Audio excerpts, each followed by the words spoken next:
Biology পরীক্ষার আগে ঠিক একটা সন্ধ্যা পাচ্ছ, একটা দিনও নয়। তাহলে এই একটা সন্ধ্যার মধ্যে কিভাবে তুমি পুরো সিলেবাসটা কভার করবে? দেখো, পুরোটা তো এখন ধরে ধরে পড়া সম্ভব নয়। তিনটে উপায় বলে দিচ্ছি, খুব তাড়াতাড়ি তিনটাকে ফলো করতে পারবে।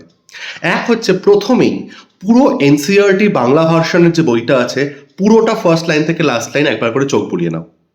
তারপর কি করবে? সেকেন্ড, সারা বছর ধরে তোমরা বাড়িতে যে নোট বানিয়েছো, যে ফ্লো চার্টসগুলো বানিয়েছো, যে ছবিগুলো এঁকেছো, সেগুলোকে একবার করে রিভিশন করো। আর লাস্ট, যেটা সবচেয়ে ইম্পর্টেন্ট পয়েন্ট, ছায়া, সাতরা, তোমাদের কাছে যে বই থেকে থাকুক না কেন, প্রত্যেকটা বইয়ের চ্যাপ্টার এন্ডে দেখবে প্রচুর কোয়েশ্চেন এবং তার আনসার লেখা রয়েছে। সেগুলো প্রত্যেকটা চোখ বোলাবে এবং চ্যাপ্টারের মধ্যে যত পার্থক্য রয়েছে, সংজ্ঞা রয়েছে, সেগুলো একবার করে চোখ বোলাবে। আর কালকে সকালে উঠে ভোরবেলা ঘুম থেকে উঠেই প্রথম কাজ হবে স্যাম্পল কোয়েশ্চেন পেপার, অর্থাৎ পর্ষদের যে নমুনা প্রশ্ন, সেটা একবার চোখ বুলিয়ে নেওয়া, যে কোনো প্রশ্নের উত্তর এখনো অজানা রয়েছে কিনা।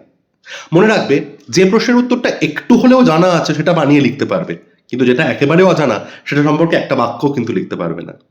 সকলের পরীক্ষা খুব ভালো হবে। All the best. খুব ভালো করে কালকে পরীক্ষা দেবে।